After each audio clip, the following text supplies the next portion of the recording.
Hi everyone, welcome back. I am Utpal Raj and in this video I will show you how to turn on call forwarding on iPhone. So now call forwarding is a useful feature that allows you to automatically send incoming calls to another phone number. So if your primary phone number is busy, then you can forward your call to another number and you can directly receive from that phone or that number. So to use this feature or enable this, first open Settings app on your iPhone.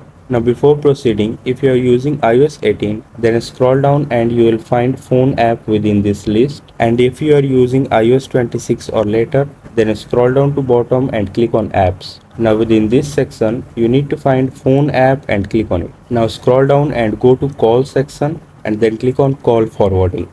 Here, first turn on the toggle right to call forwarding and then click on Forward to.